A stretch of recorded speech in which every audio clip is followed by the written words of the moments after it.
Hey guys, Mobile Gamers Unite. So I wanted to do a quick starter pack for Landius, okay? The reason I say starter pack is because if you pulled Landius, you might be able to take him out and play with him, clear some mid-game content, mess around with him. But in order for you to clear endgame content with him right now currently, he's going to take some rune stones, and pretty much you're going to have to go get the bottle of ketchup out of the fridge, because he's going to rely on cavalry units, troops, to tank. That's not easy to do. And most people aren't going to have the resources laying around to all of a sudden turn their cavalry units into a potential tank unit.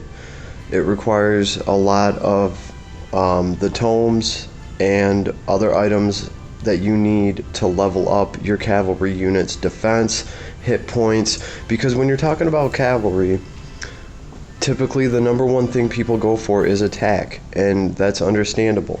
So if you want to run this guy to his fullest and actually have him be effective, you need cavalry units that have a shit ton of hit points and a bunch of defense. And that's not going to happen overnight. It's just not, okay? So we're just going to get into him real quick and see what he's all about. This guy is the best anti-ranged tank in the game because of his talent. After taking action, if there's an ally with one block, attack increases by 10%, and 5% of attack is added to defense and magic defense. Lasts one turn. When hit by a ranged attack, reduces damage taken by 10% and launches a counter attack within 2 blocks. That's awesome. That's going to let him retaliate against ranged attacks. So anytime he's tanking for anybody, he's going to be able to retaliate, which is really sweet, because at the end of the day, he has a cavalry unit. He's going to retaliate pretty good. He's going to hit hard. So his talent's great, but the thing is, I was worried about it. I didn't see, like, to me, this whole 10% of your attack will be added to defense and magic, that just wasn't enough. And I understand that this percentage goes up quite a bit when you star him up, but just off quick maths, it wasn't making sense how this guy could actually be a tank, because, I mean, I'm actually looking at his defensive score, and he's only level 47. So this is what I was missing. You have to actually go into a skill tree, and you have to look at what this guy has to offer. You're going to go down Royal Knight to get the Resplendent Legends fusion power. This thing is just awesome, and it's a must. Along with it, you will pick up Tranquility. Tranquility is a big deal because it's its own mechanic, and it's a very special it's a very special tanking ability, okay? Passively, it bears all attacks for all allies within 1 block. So he's just going to have that on him without activating anything. And it also comes with a command, okay? Friendly units within 2 blocks are 30% less likely to be critically hit and also take 15% range damage. That's amazing. That's awesome right there. And when you activate this, your guard range increases to 2 blocks, just like Lance Felix and all the other tank abilities. And your command block increases to 3 blocks. So that command ability that makes you less likely to be crit and take 15% less range damage, that gets bumped up to 3 blocks away. So just with that command alone, he's going to really help everybody out, and this is why he's so good in PvP. This is a big deal. If he cuts down on you getting critically hit, and let's look at the units he's tanking for.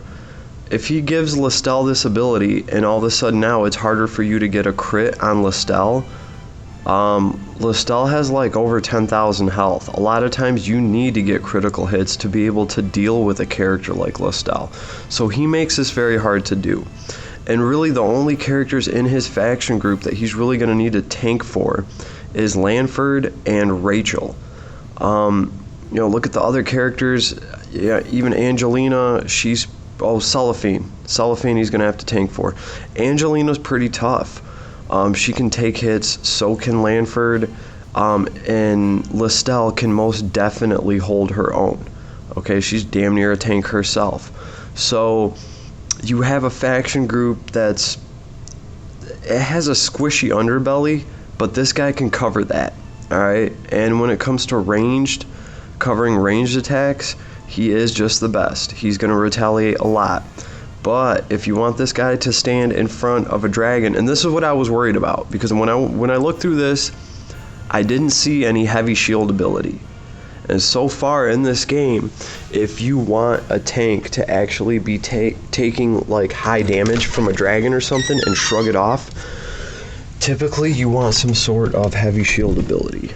And the reason I say that is because heavy shield has a 30% chance to just cut damage in half. So that's one of the most useful things for a tank, period. He doesn't have that, and that's where I was kind of worried. He does, in his Grand Marshal kit, have he has Iron Helmet. And it's funny because this is like heavy shield for ranged attacks. So if you put Iron Helmet on him, he's got a 25% chance to reduce damage taken by 50%, but that's for ranged attacks. What I do like about this, though, is that in this game, like, ranged attack isn't discriminatory. Magic attacks are ranged attacks, and there's also physical attacks that are ranged attacks. So as far as I can tell, he's going to take ranged attacks, whether they're magic or physical, which is really, really cool if you stop to think about it.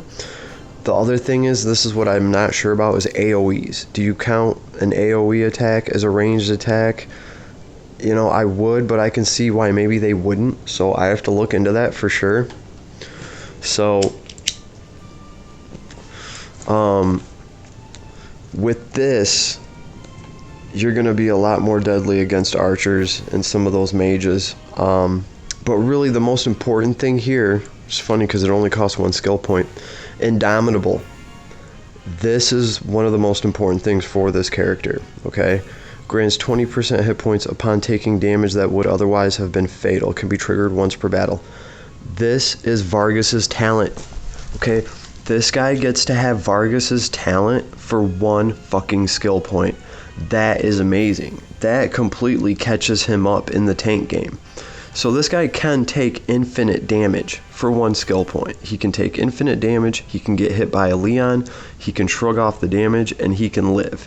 So, right just off of this skill alone, he's back into the tank game, baby.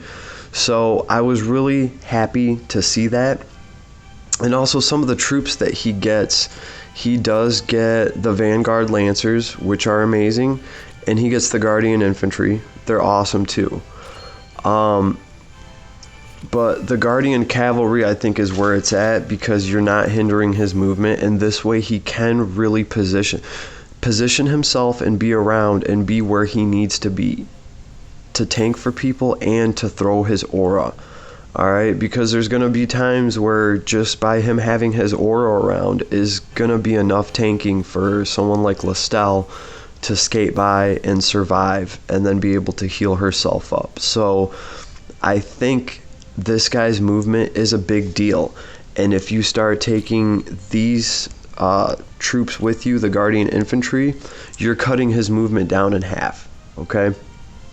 So this is all awesome, but most tanks have some sort of shield bash mechanic built in, and don't worry, they didn't leave us hanging with this guy. He comes with route, whatever you want to call it. It's right here. It's the ability he starts with. It does cost 2 of his skill points, but pretty much this attacks an enemy dealing 1 times damage. It pushes the target back 2 blocks, which is nice, and then it runs them unable to act for 1 turn, so it effectively stuns them. This is a shield bash, and it's really awesome that he starts the game with it. Pretty much when you run into another tank, you can use this on them to take them out of commission, because a spearman is really going to hurt this guy. So, you know, if you don't have anybody else to deal with the spearman that opposes this guy, he can use route on him, push him away, and stun him for a turn. the rest of your units can come in and kill all the enemies that the enemy Lancer was tanking for, and then you guys can deal with the enemy Lancer. This also works amazing against Bernhardt because he is infantry class, and also Ledin.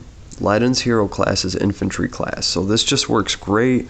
Not only can you use rout on them and take them out, but you're going to do a shit ton of damage to them because they're infantry and you are a cavalry unit. Alright, so we've covered the soldiers, we've covered pretty much everything. Resplendent Legends is an amazing fusion power. It's going to make it so that on average you do more damage. This is very appealing, it's easy to control, it's always on, okay, and it's going to affect your normal damage, your typical damage. Pretty much if you're not strong against something, you get 15% more damage to it, which is nice because that's what you really need your extra damage to, is your average damage. It's going to go a long way. If you're strong against something, you're already doing double damage anyway. So if you're adding 15% to that, a lot of times that's overkill, unless maybe you're fighting a dragon or something, but typically this is going to help you in the long run against average troops. Crowd control, this is just amazing for that. So yeah, this is how this character is looking so far, and about the only thing I need to test with him is the really nitty gritty end game tanking. I know he's awesome for PvP. Alright, and let's again look at the units he's going to be tanking for. Really, you got Cellophane and Rachel. Everybody else in this faction can pretty much hold their own just fine in Skippy. Alright, especially if they have this guy's aura helping them. So it kind of gives you an idea of what kind of tank he needs to be. And like I said, in those pesky archer levels, this guy shines. He will just take all the archers out. It's great. He retaliates so hard against them. It still counts as a physical attack. Archers are weak to physical attacks, so he gets to counter them and act like a ranged unit, but still have it count as a physical attack. So archers just get obliterated by this guy. And if we look at some of his gear, Seal Guardian is really good for him because it adds attack and defense. I don't have that, unfortunately. This is just the weapon that I had on this alt account that I could throw on him. This weapon adds attack and skill. That's not something I want. I want to swap this out as soon as I can for an item that adds attack and hit points. So the Seal Guardian or anything like that. Because if you really look at this guy, his defense and his magic defense are not really that impressive. Okay, I mean I can compare him to Lanford right now, and they're going to be looking around the same. So you really need to be careful how you play with this guy, because in mid content he doesn't really seem like a tank. I'll be perfectly honest with you guys right now. He's taken a couple hits here and there. Luckily Rachel's standing right next to him and she keeps healing him up. Also, if you're running Lestel with him, it helps, okay, because you want to keep this guy at a decent health. As far as soldiers go, the Guardian Cavalry's cool when attacking damage taken is reduced by 15%. You want the Royal Cavalry for this guy. This is what it's going to take. When soldiers' hit points is above 80%, damage taken is reduced by, and you can get that up to like 30%. So really, you have to grind out the Royal Cavalry. And just to be safe, in case you have to run a map where you need some Lancers for him to take some hits and tank with Lancers, the Vanguard Lancers are nice. And he can also have Dark Guard, but any of these guys down here, I feel like they're taking away from his movement. So really, the Royal Cavalry is just the best thing for him. They're giving him a damage reduction as long as his hit points are over 80%. Now that doesn't matter if he's attacking or if he's getting attacked. As long as your health is up to 80%, you're going to get an awesome damage reduction.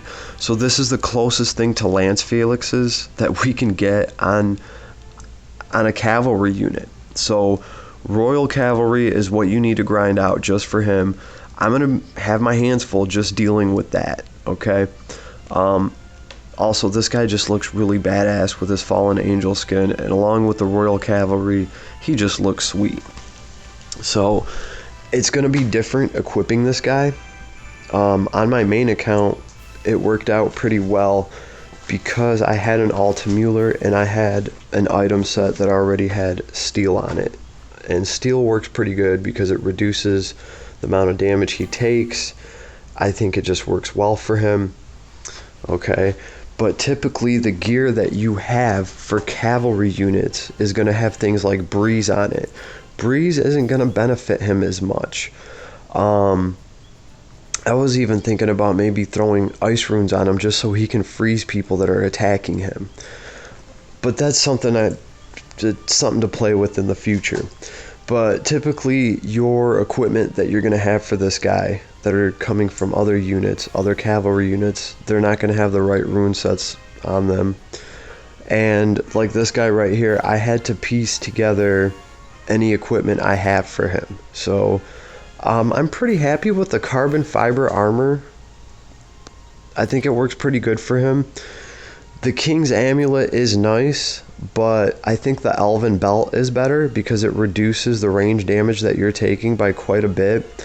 And this guy already has pretty high percentages to reduce range damage. So if you can get an Elven Belt on this guy, and you can really stack your percentages up for the damage reduction that you're going to get against ranged attack. I mean, I can see this guy getting hit with archers and mages ranged attacks and just barely getting a scratch on him and being able to retaliate for a good amount and hit them hard.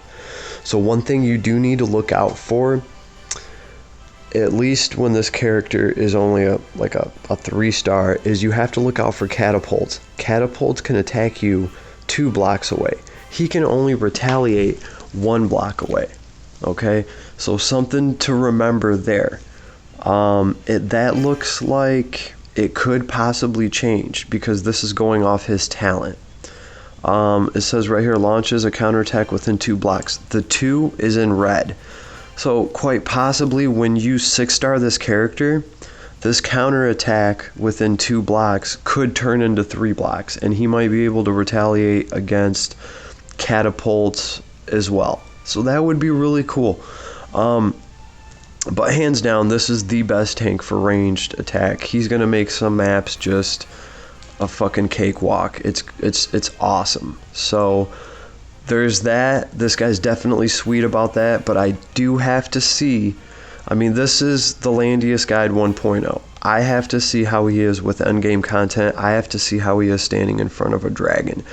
When I get to that point, and after I feed him rune stones and maybe figure out his gear a little bit better, give him some stuff that's a little more defensive, I also have to figure out whether I want to build attack and use a high attack stat to scale his defense up, or if I should primarily build for defense and have less of an attack to scale my defense up. Which one's going to leave me with a higher defense in the end? I don't know, because with this guy, you want to have a decent attack too, so you can retaliate. So I'm going to be messing with this guy for a while. And I can promise you this, I'm going to go through everything with him because he is the backbone to my alt account. Everything revolves around this guy, okay? So I'm going to learn the ins and outs. I'm going to go through everything, probably try a bunch of different builds, have to change rune sets. I definitely will. On my main account, like I said, I wish I could just take him on my main because he is at almost a 4,000 power level. I wish I could just throw him in some endgame content and see how he performs. The problem is I will not get an accurate description from that because his troops, my troops on my main account, my cavalry units, they're set up for attack. Like, these Guardian Cavalry that I want to run with him, I only have them at like level 3 or 4. I haven't really even used them. There was one time I had to use them for Leon, and that was just because I wanted the damage reduction from some Aoe attacks that I knew he was going to have to take to the face. So, you know, I don't have those leveled up that high. And even if you, let's just look at the soldier skill tree real quick. Even if you level them up, you still, oh, look at that. Our server switched over. Cool. So even if you, oh look, and they gave us a ticket. So how about that? I'll finish this vid with a pull, since people love pulls. Okay, so even if you go through and you get the Royal Cavalry, which I'm really working on getting. You can see I'm trying to make my way over there. You still need to go through and you need to get these abilities when attacked, cavalry damage taken decreased by 5%. You really want to max this out because you want to get as much damage reduction as you can when you're getting attacked. So this one's important. You want to get all of these core defense upgrades. You want to get all of these core survival upgrades. And the thing is most people are going to get the core attack. You know, core attack, because this is a type of troop that you use to deal damage. Even if you look at my skill tree here, because I wasn't planning on going this way, my core attacks are all maxed out, or at least they're close to it. So that's important, and that's going to take some time to do. So even if you got this guy right now and you got decent gear for him and you can piece something together, you're not going to be able to see him at his full tank ability. Even if you put 2 runestones into him and get his iron helmet and indomitable ability, and I'm talking about the ability that lets him act like Vargas, even if you get those, it's still not going to be well-rounded enough unless your cavalry troops are actually leveled up the right way. And when all those stars align, he can be a nasty bastard. You know, there's really, there's no other way to look at it. So, but that's a lot easier said than done. So, like I was saying, if you just pulled this guy out and you want to run endgame content, you better go get the bottle of ketchup, because that's what you're going to need to do. So that's where we're at. Some of this is subject to change. When I find out more about this character and how to actually run him, I will be updating you guys and let you know. I'll be doing another guide with Rachel too. That one's going to be a little bit more comprehensive, because Rachel, there's a couple things we need to cover with her. She can do a lot with her mechanic. You have to figure out if you want her to primarily heal or if you want her to primarily do damage. And you have to set her up accordingly. So there's a lot of things to go over with Rachel. But I wanted to throw out a few words of wisdom on Landius here. He is a badass. He's fun and different to play. And he's really, really cool. So this is how it's looking like for him right now. And if there's any glitches, if there's any problems like there were with Juggler, I will gladly, you know, point that out in the future. But for now, this is what I'm going to do with him. And as soon as he's strong enough to actually tank some good content, I'll be making a video showcasing that, and I'll be showing you guys the path I took to get there, the gear that I got for him. Alright, so that's all coming up. It's on its way. But this is my official mini Landius guide, the Landius starter pack. So hit like, hit subscribe, let me know in the comments what you think. If I missed something, let me know and I'll get to it. This is Vlad, Mobile Gamers Unite. Have a good night.